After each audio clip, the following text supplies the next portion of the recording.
Hello, beautiful people. I got so many DMs telling me that we invested in some crypto and we never get that profit.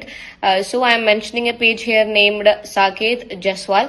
You guys can DM him. He'll guide you how to invest and double your money. So what you guys are waiting for, go and DM him. എല്ലാവർക്കും ഇന്നത്തെ വീഡിയോയിലേക്ക് സ്വാഗതം. വലിയ കാര്യമുള്ള video ഒന്നുമല്ല, വളരെ രസകരമായിട്ട് എനിക്ക് തോന്നിയതുകൊണ്ട് ചെയ്യുന്നതാണ്. ഭയങ്കര കോമഡിയാണ്. കേരളത്തിലുള്ള ആളുകൾ ഈ പണം ഇരട്ടിപ്പിക്കാൻ വേണ്ടി ആർക്കെങ്കിലുമൊക്കെ പൈസ കൊടുക്കുന്നത് സ്ഥിരമായിട്ട് നമ്മൾ കേൾക്കുന്ന ഒരു സംഗതിയാണ്. അതേപോലെ റമ്മി കളിച്ച് പൈസ ഉണ്ടാക്കുക, അങ്ങനെയുള്ള കാര്യങ്ങളിലും നമ്മുടെ നാട്ടുകാർ ഭയങ്കര കുതുകികളാണ്. ഇന്നലെ ഒരു ചേച്ചി ഏതോ മണപ്പുറം ഫിനാൻസിന്റെ വലിയ ഒരു ഉദ്യോഗസ്ഥ 20 കോടി പറ്റിച്ചു എന്നൊക്കെയുള്ള വാർത്ത കണ്ടു. എന്താണെങ്കിലും പുള്ളിക്കാരി 2 കോടി രൂപ റമ്മി കളിക്കാൻ വേണ്ടി ട്രാൻസാക്ഷൻ നടത്തിയിട്ടുണ്ട് എന്നത് അറിയാൻ കഴിഞ്ഞു. ഭയങ്കര വിറ്റാണ് ഇവിടെയുള്ള ആൾക്കാരുടെ കാര്യം. അതേപോലെ ഈ ഇൻഫ്ലുവൻസേഴ്സ് ഏതെങ്കിലുമൊക്കെ ഉടായിപ്പ് ടീമുകളുടെ ദല്ലാളുമാരായിട്ട് പ്രവർത്തിച്ച് നാട്ടുകാരുടെ പൈസ അടിക്കുന്ന സമയത്ത് ഓരോ ആൾക്കാരൊക്കെ കരഞ്ഞു വിളിച്ച് വരും. നമ്മളൊക്കെ അതിനു മുമ്പ് ഇവരുടെ ഒന്നും കൺവെട്ടത്ത് പെടുന്ന വീഡിയോസ് ഇടുന്ന ആൾക്കാരല്ലല്ലോ. എന്താണെങ്കിലും ഈ തട്ടിപ്പിനെ കുറിച്ച് സെർച്ച് ചെയ്യുന്ന സമയത്ത് നമ്മളുടെയൊക്കെ വീഡിയോ കാണുകയും പിന്നീട് ഇൻബോക്സിലേക്ക് വരികയും ചെയ്യുന്ന സമയത്ത് അവർ പറയുന്ന ഒരു കാര്യമുണ്ട്: ഞങ്ങൾ ആത്മഹത്യയുടെ വക്കിലാണ്, ഞങ്ങൾക്ക് ഒത്തിരിയധികം പൈസ പോയി, എനിക്ക് വേറെ വഴിയില്ല, സഹായിക്കണം. എനിക്ക് അപ്പോഴും വലിയ കാര്യമായിട്ടുള്ള സഹതാപം തോന്നാറില്ല. ഇവിടെ ഇഷ്ടം പോലെ പൈസയ്ക്ക് ബുദ്ധിമുട്ടുള്ള ആൾക്കാരുണ്ട്. അപ്പൊ ഇഗ്നറൻസ്, വിദ്യാഭ്യാസമില്ലായ്മ, വകതിരിവില്ലായ്മ എന്ന് പറയുന്നത് സമൂഹത്തിന്റെ ബാധ്യതയല്ല, അല്ലെങ്കിൽ ആരുടെയും ബാധ്യതയല്ല, അത് സ്വന്തം ബാധ്യത തന്നെയാണ്. അങ്ങനെ പൈസ പോയിട്ടുണ്ട് എന്നുണ്ടെങ്കിൽ ആ ഒരു പൈസ തിരിച്ചു പിടിക്കാൻ വേണ്ടി മറ്റു മാർഗങ്ങളിൽ കൂടെ തിരിച്ചു പിടിക്കാനായിട്ടുള്ള സാഹചര്യവും പണിയെടുത്തു കഴിഞ്ഞാൽ ഉണ്ടാവുന്ന സാഹചര്യവും ഇവിടെ ഉള്ളതുകൊണ്ട് എനിക്ക് വലിയ കാര്യമായിട്ടുള്ള സഹതാപം തോന്നാറില്ല. പിന്നെ ആരെങ്കിലുമൊക്കെ അങ്ങനെ വിഷമം കാരണം പരലോകം പോകാനായിട്ട് താല്പര്യപ്പെടുകയാണ് എന്നുണ്ടെങ്കിൽ നിങ്ങൾ അതിന്റെ റീസൺ, നിങ്ങളെ പറ്റിച്ച ആളുടെ പേര്, പറ്റിക്കലിന് ദല്ലാളായിട്ട് നിന്ന ആളുടെ പേരൊക്കെ എഴുതി വെച്ചിട്ട് പോകാനായിട്ട് ശ്രമിക്കുക. അങ്ങനെയെങ്കിലും ഈ തട്ടിപ്പുകൾക്ക് ഒരു പരിഹാരം ഉണ്ടായിക്കോട്ടെ. ഇത് ഞാൻ ഒരു ഇൻട്രൊഡക്ഷനിലേക്ക് പറഞ്ഞു എന്നുള്ളതേ ഉള്ളൂ. ഈ ഹെലനോസ് പാട്ട എന്നൊക്കെ പറഞ്ഞിട്ടുള്ള ഒരു ടീമുണ്ടല്ലോ, ഭയങ്കര വിറ്റാണ്.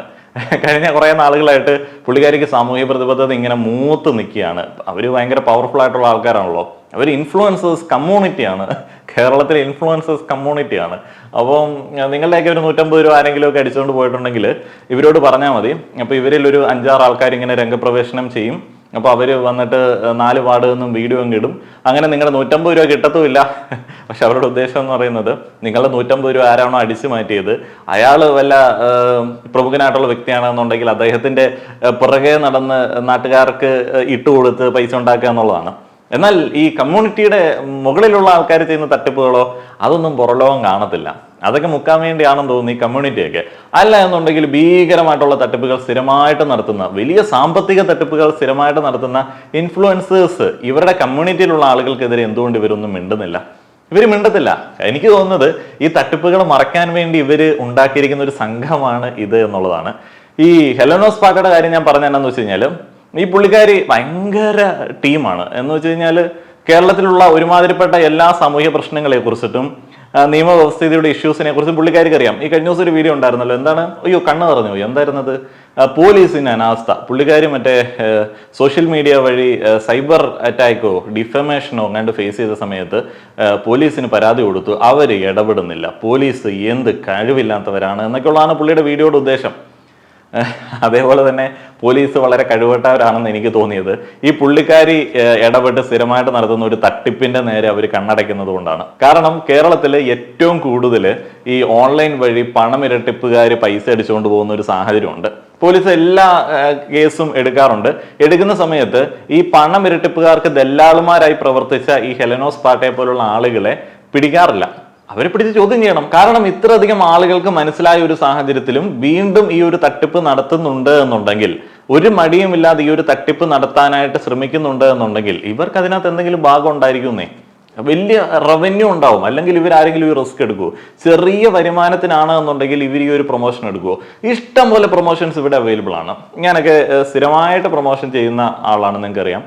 നമ്മൾ നല്ല മ്യൂച്വൽ ഫണ്ടിനെ പരിചയപ്പെടുത്താറുണ്ട്. ന്യൂ ഫണ്ട് ഓഫറിങ്സ് വരുന്ന സമയത്ത് പറയാറുണ്ട്. ഇതിനൊന്നും ആൾക്കാർക്ക് താല്പര്യമില്ല. കാരണം എന്നാണ്, ഇതൊക്കെ സാധാരണ ഗവൺമെന്റ് അംഗീകൃതമായിട്ടുള്ള റിട്ടേൺ മാത്രം കിട്ടുന്ന ഫണ്ടുകളാണ്. ഗവൺമെന്റ് മോണിറ്റേർഡ് ആണ്, സെബി മോണിറ്റേർഡ് ആണ്. അവിടെ പണം ഇരട്ടിപ്പിക്കാൻ പറ്റത്തില്ല. ലോങ് ടൈമിലാണ് നിങ്ങൾക്ക് റിട്ടേൺ കിട്ടുന്നത്. ഈ കാര്യം നിങ്ങളുമായിട്ട് പങ്കുവെക്കുന്ന സമയത്ത് തന്നെ വലിയ കുഴപ്പമില്ലാത്ത മാന്യമായിട്ടുള്ള ഒരു പ്രതിഫലം എനിക്ക് കിട്ടാറുണ്ട്. അപ്പൊ ഈ ഒരു അവസരങ്ങളൊക്കെ ഇവിടെയുള്ള ഇൻഫ്ലുവൻസേഴ്സിനൊക്കെ ഉണ്ട്. എന്നാൽ അവര് അത് എടുക്കാതെ ഈ തട്ടിപ്പിന് ഭാഗമാവുന്ന സമയത്ത് ഇവർക്ക് വലിയ എന്തോ ലാഭം ഇതിനകത്തുണ്ട്. ചിലപ്പോൾ ഇവരുടെയൊക്കെ ആൾക്കാർ തന്നെ ആയിരിക്കും, ചിലപ്പോൾ ഇവർ തന്നെ ആയിരിക്കും ഇങ്ങനെയുള്ള ഓരോ പേരുകളിൽ തട്ടിപ്പ് നടത്തുന്നത് എന്ന് വരെ എനിക്ക് തോന്നാറുണ്ട്. കാരണം എന്നാന്ന് വെച്ച് കഴിഞ്ഞാൽ സ്ഥിരമായിട്ട് നമ്മൾ ഈ കഴിഞ്ഞ 2-3 വർഷങ്ങൾക്കിടയിൽ ചെയ്ത എല്ലാ ഇതുപോലുള്ള തട്ടിപ്പിന്റെ വീഡിയോയിലും ഈ ഹെലനോസ് പാട്ട എന്ന് പറയുന്ന പേജിലുള്ള വ്യക്തിയുണ്ട്. എന്നാൽ ആ വീഡിയോസ് ഒക്കെ ഇവരെല്ലാം കാണുന്നുണ്ട്. എന്നാൽ ഇവരിത് നിർത്തുന്നുണ്ടോ? ഇല്ല. അപ്പൊ ഇവർ ഈ തട്ടിപ്പിന്റെ ഭാഗമാണ് എന്നുള്ള ഒരു വലിയ ഒരു തോന്നൽ എനിക്കുണ്ട്. പോലീസ് ഇത് അന്വേഷിക്കേണ്ടത് തന്നെയാണ്. Hello, beautiful people. I got so many DMs telling me that we invested in some crypto and we never get that profit. So I'm mentioning a page here named Saket Jaswal. You guys can DM him. He'll guide you how to invest and double your money. So what you guys are waiting for? Go and DM him. He's 100% trusted and genuine. Thank you.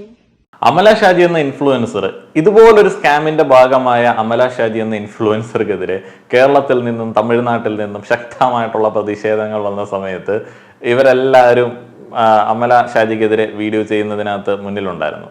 അപ്പൊ അത് ചെയ്യേണ്ട കാര്യമാണ്, ന്യായമായിട്ടുള്ള ഒരു കാര്യമാണ്. എന്നാൽ ഇതുപോലൊരു തട്ടിപ്പ് സ്ഥിരമായിട്ട് നടത്തുന്ന ആളുകൾ ഇതുപോലുള്ള കാര്യങ്ങൾക്കെതിരെ പ്രതികരിക്കുന്നത് അത് ചില്ലറ ഉളുപ്പ് പോരാത്ത ഒരു സംഗതിയാണ്. ഞാൻ ഈ വീഡിയോക്കകത്ത് കണ്ട ഏറ്റവും വലിയ ഫൺ എന്നാന്ന് വെച്ച് കഴിഞ്ഞാല് ഈ തട്ടിപ്പുകാരി കഴിഞ്ഞ കുറെ നാളുകളായിട്ട് പ്രതികരിക്കുന്ന സാമൂഹ്യ പ്രശ്നങ്ങളെ ഓർത്തിട്ടാണ്. അപ്പൊ ഇതിനകത്ത് ഏറ്റവും ലേറ്റസ്റ്റ് ആയിട്ട് വന്നിരിക്കുന്നത്, എന്തിനാണ് ഈ കുടുംബ പ്രശ്നങ്ങളൊക്കെ സോഷ്യൽ മീഡിയയിൽ കൊണ്ടുവരുന്നത്? മിക്കവാറും മറ്റേ കുലസ്ത്രീത്വം വാരി വിതറുന്ന എന്തെങ്കിലും പ്രഭാഷണമായിരിക്കും വീഡിയോയ്ക്കകത്ത് ഉദ്ദേശിക്കുന്നത്. ഈ കഴിഞ്ഞ 1-2 മാസങ്ങൾക്കിടയിൽ എന്തുവായിരുന്നു ഇവരുടെ കണ്ടന്റ്? മറ്റേ കല്യാണം ഉറപ്പിച്ചിട്ട് പോയ പെൺകുട്ടി ബിഗ് ബോസിൽ പോയി അങ്ങനെ കാണിച്ചു, കുടുംബ ബന്ധങ്ങൾ തകരുന്നേ, അങ്ങനെ ചെയ്യരുതേ എന്ന് പറഞ്ഞിട്ട് അവർക്കെതിരെയുള്ള ഡിഫമേഷന് സൈബർ അറ്റാക്കും ഒക്കെ ആയിരുന്നു. എന്നാൽ ഇതേ ആള് തന്നെ സ്ത്രീത്വത്തെ അപമാനിക്കുന്ന തരത്തിലേക്കുള്ള സൈബർ അറ്റാക്കിന് വിരുദ്ധമായിട്ടുള്ള ക്യാമ്പയിനുകൾ നടത്താനായിട്ട് ശ്രമിച്ചിരുന്നു. എല്ലാവരും ഉടായ്പ് തന്നെ. സൊസൈറ്റി ഒരു മലരാണ്, അമല പോൾ ഡ്രസ്സിംഗ് ഇഷ്യൂ. ഈ സൊസൈറ്റി മലരാണ് നമുക്ക് സഹിക്കാം, ഈ തട്ടിപ്പുകാരെ കൊണ്ടാണ് സഹിക്കാൻ വയ്യാത്തത്. ശരിക്കും പറഞ്ഞാൽ ഈ ഡ്രസ്സിങ്ങിനെ കുറ്റം പറയുന്ന ആളുകളാണോ, അല്ലെങ്കിൽ സാമ്പത്തിക തട്ടിപ്പിന് കൂട്ടുനിൽക്കുന്ന ആളുകളെ പറ്റിച്ച് അവര് കടം കയറി മുടിഞ്ഞിരിക്കുന്ന സമയത്ത് അവസാന കച്ചിത്തുരുമ്പായിട്ട് പിടിക്കുന്ന ആ ഒരു അവസരത്തെ മുതലാക്കുന്ന ആളുകളാണോ മോശക്കാര് എന്നുള്ളതിനെ കുറിച്ചിട്ട് നമ്മൾ ചിന്തിക്കണം. എനിക്ക് തട്ടിപ്പുകാരെ ഭയങ്കരമായിട്ട് പറ്റത്തില്ല. സീരിയൽ നടിയോട് സ്വർണം തിരിച്ചെടുക്കാൻ കൂടെ കിടക്കാൻ എന്തെങ്കിലുമൊക്കെ ആയിരിക്കും. പരസ്യമായി ഞാൻ ദിയ ചേച്ചിയോട് മാപ്പ് പറയുന്നു. പരസ്യമായിട്ട് മറ്റേ സാമ്പത്തിക തട്ടിപ്പിന്റെ കാര്യമൊന്നും പറയത്തില്ല കേട്ടോ. മാപ്പ് പോലെയുള്ള നാടകങ്ങളൊക്കെ ഓക്കെ. മല്ലു ഫാമിലി ഇഷ്യൂ അതൊരു പ്രൊമോഷനായി എനിക്ക് തോന്നിയില്ല. കടൽ മച്ചാൻ, നിനക്ക് വേറെ പണിയൊന്നും ഇല്ലേ? സിബി, അത് മറ്റെന്താണ്, ഒലിവിയ ഡിസൈൻസോ. അപ്പൊ അവരുടെ എന്തോ തട്ടിപ്പിന് എതിരായിട്ട് ചെയ്ത ഒരു സംഗതിയാണ്. അപ്പൊ അവരുടെ തട്ടിപ്പും ഇവരുടെ തട്ടിപ്പും ഒക്കെ എല്ലാം ഒരേപോലെ തന്നെ, എല്ലാം ഇഷ്ടം പോലെ സാമൂഹ്യ പ്രതിബദ്ധത തള്ളുന്നുണ്ട് എല്ലാം. എന്നാൽ ഇതിനകത്ത് ഈ സാമ്പത്തിക തട്ടിപ്പ്, വളരെ ഭീകരമായിട്ടുള്ള സാമ്പത്തിക തട്ടിപ്പിന് കൂട്ട് നിന്നിട്ട് ഈ നാടകം കളിക്കാനായിട്ട് ചില്ലറ നാണമൊന്നും പോരാ. ഇത്തിരിയെങ്കിലും ഉളുപ്പുണ്ടെങ്കിൽ മറ്റേ ഇനി വീണ്ടും നമുക്ക് ഇവരെ പിടിച്ചിടാം. കേരള ഇൻഫ്ലുവൻസേഴ്സ് കമ്മ്യൂണിറ്റി ഇത്തിരിയെങ്കിലും ഉളുപ്പുള്ളവന്മാർ അതിന്റെ തലപ്പത്തുണ്ടെന്നുണ്ടെങ്കിൽ ഇതുപോലെ സാമ്പത്തിക തട്ടിപ്പ് നടത്തുന്ന ഇൻഫ്ലുവൻസേഴ്സിനെതിരെ എന്തെങ്കിലും ഒരു അരിമണി ആക്ഷനെങ്കിലും എടുക്കുക. എല്ലാം ആയിരിക്കാണല്ലോ. അപ്പോൾ ഒരു അരിമണി ആക്ഷനെങ്കിലും എടുക്കാനായിട്ടുള്ള കഴിവുണ്ടെങ്കിൽ അംഗീകരിക്കാം. സ്വന്തം കൂട്ടത്തിൽ ഒരാൾ തെറ്റി എന്ന സമയത്ത് അതിനെ മൂടി വെക്കാൻ വേണ്ടിയാണ് കമ്മ്യൂണിറ്റി എന്നുണ്ടെങ്കിൽ, ഈ ഒരു തട്ടിപ്പിനെ കുറിച്ചിട്ട് തന്നെയാണ് വളരെ കാലങ്ങൾക്ക് മുൻപ് ഈ ഒരു പ്രസ്ഥാനം രൂപീകരിക്കുന്ന സമയത്ത് പല ആളുകളും പറഞ്ഞത്. അപ്പോൾ അത് വെളിവാകുന്ന തരത്തിലേക്കുള്ള ഉഡായിപ്പുകളാണ് ഇതിനകത്ത് നടക്കുന്നത്. അപ്പൊ ഇത് വളരെ രസമുള്ള പരിപാടിയാണല്ലോ. ഈ തട്ടിപ്പൊക്കെ നടത്തുന്ന സംഘാംഗങ്ങൾക്ക് ഈ ഒരു സംഘത്തിലേക്ക് ചേർന്ന് കഴിഞ്ഞാൽ നിങ്ങളത് നല്ല രീതിയിൽ മുക്കിക്കൊടുക്കും. നിങ്ങൾ ഈ പറയുന്ന തട്ടിപ്പുകൾക്കൊക്കെ എതിരെ പ്രതികരിക്കുന്ന ആളുകളാണെന്നുണ്ടെങ്കിൽ ഇതുപോലൊരു തട്ടിപ്പിനെതിരെ വീണ്ടും വീണ്ടും ആവർത്തിക്കപ്പെടുന്ന, എല്ലാം അറിഞ്ഞുകൊണ്ട് ചെയ്യുന്ന തട്ടിപ്പിനെതിരെ പ്രതികരിക്കാനായിട്ടുള്ള ഒരു ഇത്തിരിയെങ്കിലും ധൈര്യം കാണിക്കണം. അല്ല എന്നുണ്ടെങ്കിൽ നിങ്ങൾക്ക് എതിരെ ഉണ്ടാവുന്ന തട്ടിപ്പുകാർ എന്നുള്ള വിളി എന്ന് പറയുന്നത് നിങ്ങൾ അർഹിക്കുന്നത് തന്നെയാണ്. അർഹതപ്പെട്ടവർക്ക് പണം നൽകാൻ പോലും ആളുകൾ ഇനി മടിക്കും. വേറെ എന്തോ തട്ടിപ്പിനെ കുറിച്ചിട്ട് ഒരു തട്ടിപ്പുകാരി സംസാരിക്കുന്നതാണ്. അയ്യോ കൊള്ളാം. ഇതുപോലെയൊക്കെയുള്ള ഉടായ്പകളെയൊക്കെ സത്യം പറഞ്ഞു കഴിഞ്ഞാൽ നമ്മുടെ നാട്ടിൽ കാണാൻ പറ്റത്തുള്ളൂ. ശരിക്കും പറഞ്ഞാൽ 1-2 തട്ടിപ്പുകളൊക്കെ നടത്തി വലിയ കുഴപ്പമൊന്നുമില്ല എന്ന് മനസ്സിലാക്കി കഴിഞ്ഞാൽ പിന്നെ ഇത് ഇവർക്കൊരു ധൈര്യവും. ശരിക്കും ഹെലനോസ് പാട്ട ധന്യ രാജേഷോ എന്തോ അത് അപ്പം അങ്ങനെയുള്ള ആൾക്കാരൊക്കെ ശരിക്കും പറഞ്ഞാൽ തട്ടിപ്പ് നടത്തി തഴക്കം വന്ന ആൾക്കാരാണ്. അപ്പൊ അവർക്കറിയാം, അവർ പറയും പൈസ പോയ ആൾക്കാർ അവരോട് ചോദിക്കുന്ന സമയത്ത് അവർ പറയും ഞങ്ങളൊരു സ്റ്റോറി ഇട്ട സമയത്ത് നിങ്ങൾ എന്തിനാണ് പൈസ കൊടുക്കാൻ പോയത്, ഇത്രേ ഉള്ളൂ. കാരണം അവർക്കത് തഴക്കമായി, അവരുടെ ഒരു ഡെയിലി ജോബായി മാറി ഈ തട്ടിപ്പ് എന്ന് പറയുന്നത്. വരുന്നു, എന്തെങ്കിലുമൊക്കെ സാമൂഹ്യ പ്രതിബദ്ധത സംഘാംഗങ്ങളെ പോലെ കാണിക്കുന്നു, എന്തെങ്കിലുമൊക്കെ കണ്ണിപ്പൊടിയിടുന്ന ഉടായ്പ് കാണിക്കുന്നു, കുറെ സദാചാരം വിളമ്പിയതിന് ശേഷം ഇടയ്ക്കൂടെ ഒരു സാമ്പത്തിക തട്ടിപ്പ് നടത്തുന്നു. അവരുടെ ഒരു മാസത്തെ പരിപാടി അങ്ങനെ നടക്കുന്നു. അപ്പൊ ഇവരുടെ ഈ സാമ്പത്തിക ഇടപാടുകൾ, ഇവരുടെ ഇൻവെസ്റ്റ്മെന്റുകൾ, ഇതിനെക്കുറിച്ചിട്ടൊക്കെ ശരിക്കും പറഞ്ഞാൽ ഇവിടെയുള്ള പോലീസുകാർ അന്വേഷിച്ച് കഴിഞ്ഞാൽ, ഇവരുടെ കോൺടാക്റ്റുകൾ എടുത്തു കഴിഞ്ഞാൽ സ്ഥിരമായിട്ട് ഇവരെയാണ് ഈ തട്ടിപ്പ് സംഘങ്ങൾ കോൺടാക്ട് ചെയ്യുന്നത്. ഇവരതിനകത്ത് പ്രതി ചേർത്ത് കഴിഞ്ഞാൽ കുറേയധികം സാമ്പത്തിക കുറ്റകൃത്യങ്ങൾ തെളിയിക്കപ്പെടും എന്നുള്ളതാണ് എനിക്ക് തോന്നുന്നത്. സ്ഥിരമായിട്ട് ഞാൻ നമ്മൾ റിയാക്ട് ചെയ്ത എല്ലാ സ്കാം റിലേറ്റഡ് ആയിട്ടുള്ള വീഡിയോസിനും ഈ ധന്യയുടെ പങ്ക് ചെറുതൊന്നുമല്ല. അപ്പൊ ആദ്യമൊക്കെ നമ്മൾ വിചാരിക്കും ഇവർ അറിയത്തില്ലാതെ ചെയ്യുന്നതാണ്. പക്ഷേ ഈ ഒരു ഘട്ടത്തിൽ എല്ലാ ആൾക്കാരും നിർത്തിയിട്ട് ഇവർ ചെയ്യുന്നുണ്ട് എന്നുണ്ടെങ്കിൽ ഇവർക്ക് അതിനകത്തൊരു സ്ട്രോങ് ആയിട്ടുള്ള കണക്ഷൻ ഉണ്ട് എന്നുള്ളൊരു തോന്നൽ എനിക്കുണ്ട്. അതില്ല എന്നുള്ളത് തെളിയിക്കേണ്ടത് ശരിക്കും ഇവിടെയുള്ള പോലീസും ഇവരും ഒക്കെയാണ്. കാരണം സ്ഥിരമായിട്ട് തട്ടിപ്പ് നടത്തുന്നു. ഇതൊന്നും നമ്മുടെ ഇവിടെയുള്ള ഗവൺമെന്റ് അതോറിറ്റീസ് റെഗുലേറ്റഡ് ഒന്നും അല്ല. ഭയങ്കര സേഫ് ആണെന്നാണ് പുള്ളിക്കാർ പറയുന്നത്. 100% trusted and government satisfied. Go and DM him. Government സാറ്റിസ്ഫൈഡോ? അത് പുതിയൊരു സർട്ടിഫിക്കേഷനാണ്. ഗവൺമെന്റിന് തൃപ്തി തോന്നിയ ആൾക്കാരാണെങ്കിൽ നമുക്ക് വിശ്വസിക്കാം. ഗവൺമെന്റിന് തൃപ്തി തോന്നി എന്ന് പറയുന്ന ഒരു സർട്ടിഫിക്കറ്റ് അവിടെ കിട്ടുമോ? എന്തൊക്കെയാണെങ്കിലും ബഹു രസമാണ്. ഇങ്ങനെയുള്ള തട്ടിപ്പുകാരെയൊക്കെ ഫോളോ ചെയ്ത് ഇവരുടെ സാമൂഹ്യ പ്രതിബദ്ധതയ്ക്കൊക്കെ കൈയടിക്കുന്ന ആൾക്കാരെ പറഞ്ഞാൽ മതിയല്ലോ.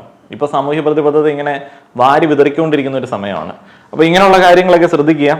ജസ്റ്റ് ഒരു രസം തോന്നിയപ്പോൾ പറഞ്ഞു എന്നുള്ളതുള്ളൂ. എനിക്കിതിനകത്ത് പ്രത്യേകിച്ച് സാമൂഹ്യ പ്രതിബദ്ധതയൊന്നുമില്ല. നമുക്കിതൊക്കെ ഒരു രസം.